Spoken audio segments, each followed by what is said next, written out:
Salut à tous, aujourd'hui tous les chemins mènent à Boussac. Nous sommes dans la Creuse, on va parler de Georges Sand, de musique et du château de Boussac. C'est parti pour la visite.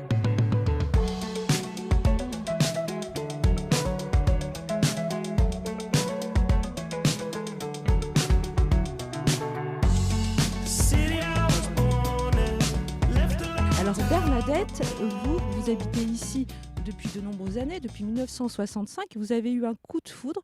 Votre demeure, votre petite demeure est derrière nous. Expliquez-nous votre coup de foudre. Je pense que c'est Boussac qui nous a choisis. C'est pas nous qui l'avons choisi. C'est pas du tout ce que nous cherchions avec mon mari.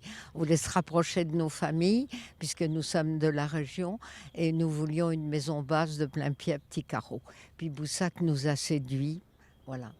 Et pourtant, ce n'était pas dans cet état. Alors, mon mari a décidé de l'ouvrir au public le plus vite possible, parce que c'est quand même le château le plus historique de toute la Creuse, avec des grands noms de France, Jean Ier de Brosse, compagnon de Jeanne d'Arc, etc.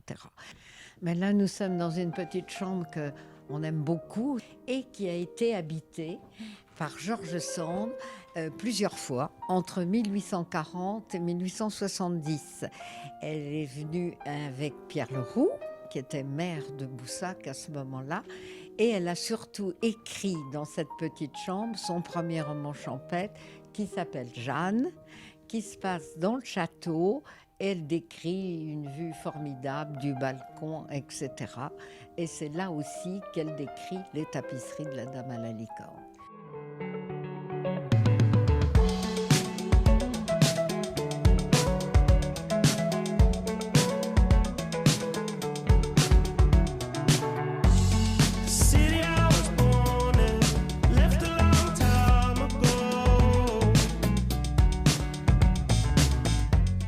Alors, le conservatoire, c'est vrai, dispose de plusieurs antennes, plein d'antennes qui justement s'étendent sur tout le territoire. Donc c'est bien parce que la musique est accessible à tous les enfants, tous les petits Creusois.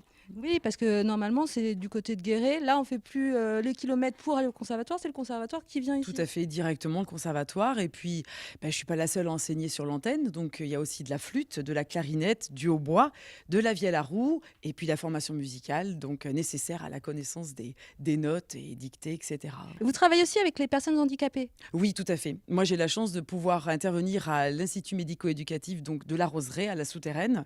Donc là, je fais chanter les enfants. Voilà, donc une autre casquette de ma formation, on va dire, et donc une autre transmission de la musique. Merci, on va aller voir les filles. Alors Louise, toi, ça fait longtemps que tu fais du piano. Ça fait combien de temps?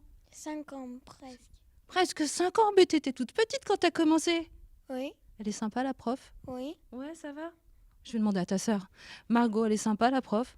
Oui, ça va. Tu dis pas ça parce qu'elle est derrière moi? Non.